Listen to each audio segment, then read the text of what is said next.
Narito na ang hari ng Korea. Dano! Wag ka muna!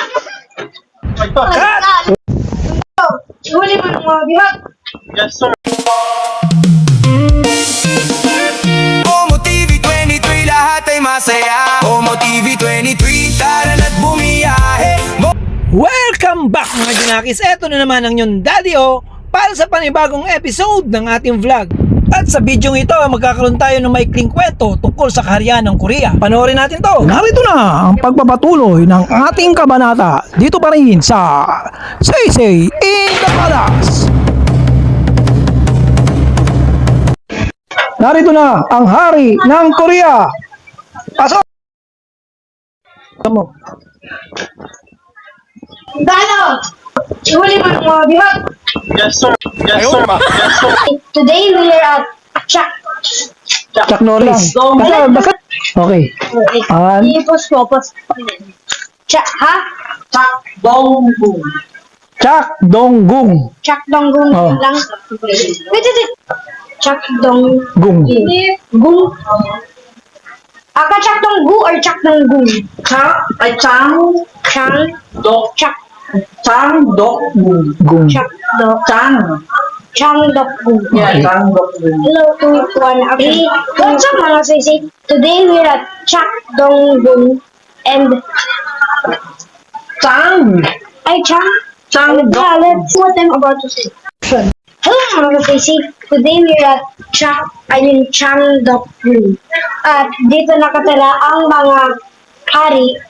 At alam niyo ba na kinonstruct to of 600 years ago. Kasi, even though na nasisira na to, matibay to. Kasi, yung kahoy nila dito, mga matibay. Tignan nyo, hindi yan matatanggal unless, even, earthquake, hindi to matatanggal. Kasi,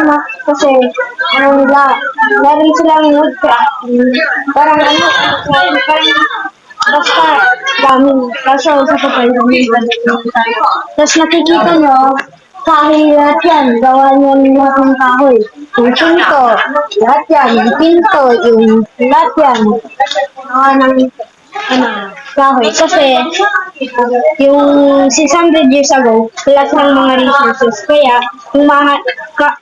yung mga lalapit lang sila, mga puno, at yun lang meron sila. Kaya, lahat ito, ginawa ng mga ancient Korea at Burma. So, alika, samahan niyo kami mag-explore pa. Let's go! Ano kaya ang susunod na pangyayari dito pa rin sa Say in the Palace? Abangan nga!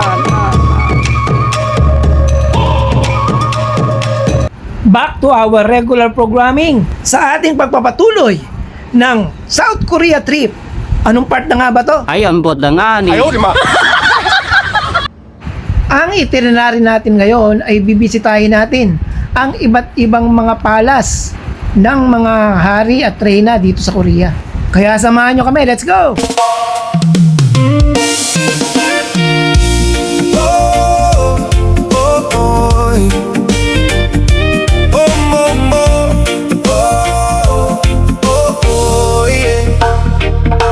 Paandar na makina, araw ay sumisikat. Helmet ay suot na, biyahe ay nagsisimat.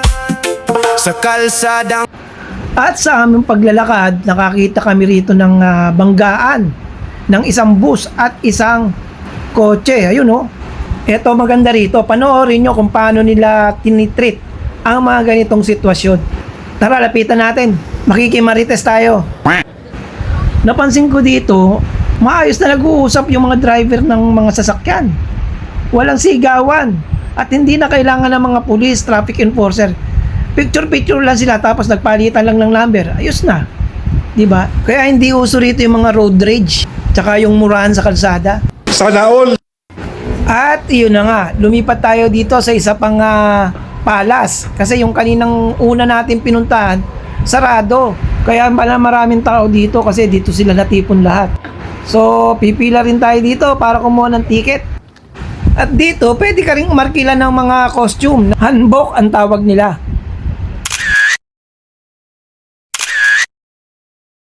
Parang Nami Island to. Mga Junakis, nandito na ang daddy nyo, si Daddy O. Mag-bless na kayo. Hey! Hey! Hey! Hey! OMO! TV23! Daddy O na! Daddy O na! Tara na! Oh! Welcome back mga Junakis, nandito na naman si Daddy O para maghatid ng latest na balita, pero hindi siya ma-reach, totoo. Tunin lang kayo sa OMO TV 23 para malaman ang kwento at saya, mga ganap sa daan at buhay na siguradong magpapasaya. Nakamotor man o tumatakbo, kasama kayo saan man mapadpad. May tawanan at inspirasyon na hatid sa bawat vlog at lakad. Kasama ang Diyos sa bawat lakbay, siya ang sandigan sa ating buhay. Sa bawat biyaya at tagumpay, tayo'y kanyang ginagabayan. Sino tatay mo? Siyempre si Daddy O. Sino papa mo? Siyempre si Daddy O. Sino airpad mo? Siyempre si Daddy O. Si Daddy O.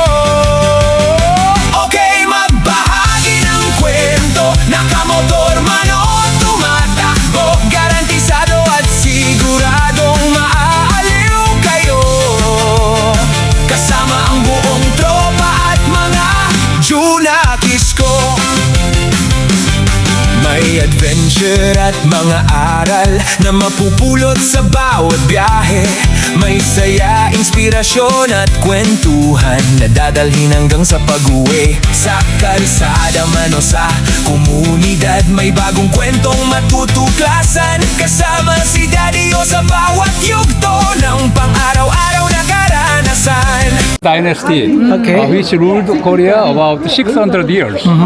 So at the time there are many ceremonies here, like some ceremony for ascending throne, for the prince, royal prince, and inviting foreign envoys, something like that. And then they have a ceremony. The king sit in the center, and left and right there are high-ranking officials. They are stand there. Right side is the civil officials. Left side is the military officials. All right. So based on their ranking, grade, they stand one by one, something like that. Is this still the original? Oh yes, this is the original palace. Actually, in Seoul there are 5 palaces here. The first one is the Gyeongbokgung. Yeah, the bigger one. The big one. This is the second one. But the Gyeongbokgung looks like artificial building. But Changdeokgung, this one is the like a nature-friendly some architecture. So most of king they prefer to stay here, not instead of the Gyeongbokgung, because this is much friendly. Looks like nature-friendly, and so they harmony between nature and it's artificial here. Anyway, How many years is this temple? How many years now? now because this palace built 1392. Then around almost more than 600. Wow. More 600. Yes. So old. So there are many history here. But maybe you can see one by one. Every pavilion you can see. Then you can watch the inside. Can we go inside? Oh, left and right. Two left and right. Okay. You can go in. You can see it. But Yeah. just from outside, not go inside. Okay. And you have take a look first. Okay. Then one by one. Huh? Okay. Okay. Thank you very much. Ang sa amin.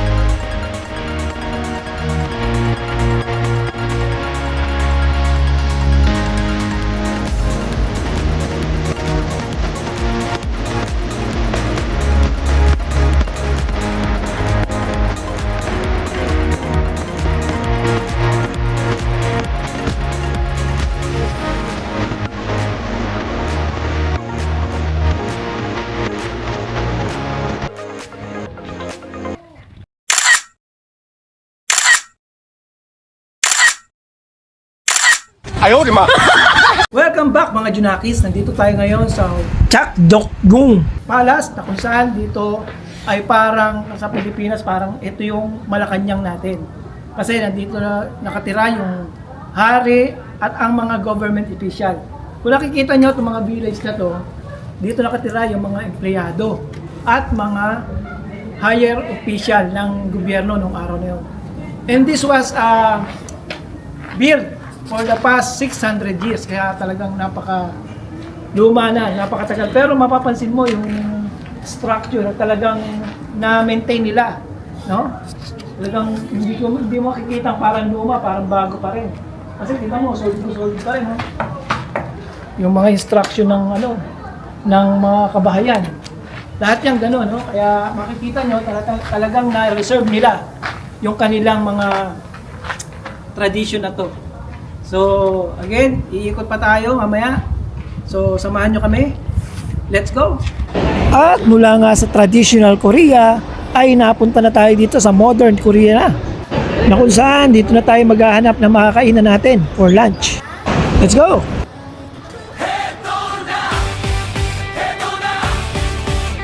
Dalang crab. Dalang crab.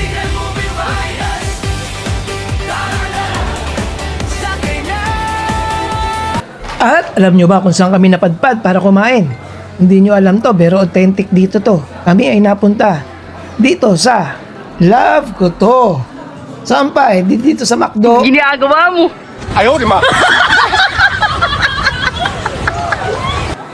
Pero kakaiba ang mga lineup ng mga menu nila rito.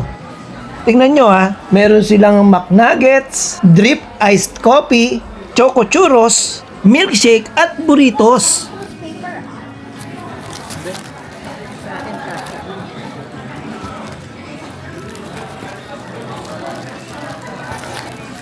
Grabe, halos hindi magkasya sa bunganga ko yung hamburger nila. Ang laki.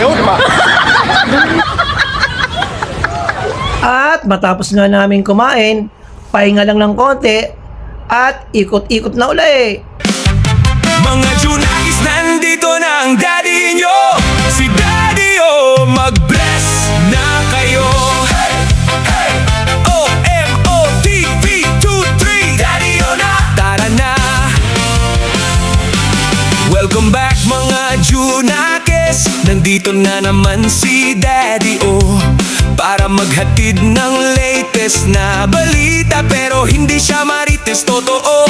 Tunin lang kayo sa OMOTV23 para malaman ang kwento at saya.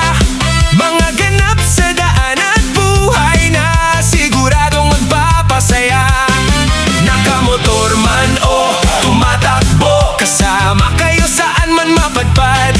May tawanan at inspirasyon na hatid sa bawat vlog at lakad. Kasama ang Diyos sa bawat lakbay, siya ang sandigan sa ating buhay. Sa bawat biyaya at tagumpay, tayo'y kanyang ginagabayan. Sino tatay mo? Siyempre si Daddy. Sino papa mo? Siyempre si Daddy. Sino erpat mo? Siyempre si Daddy O. Si Daddy O, okay magbahagi ng kwento. Nakamotor man o tumatakbo, garantisado at siguro. At natapos nga namin ang today's itinerary, kaya eto, pauwi na kami. At dahil dyan, dito na muna natin tatapusin ang vlog na to for this episode. Once again, this is your Daddy O saying, stay safe, ride safe, and God bless. Bye-bye! See you on next video!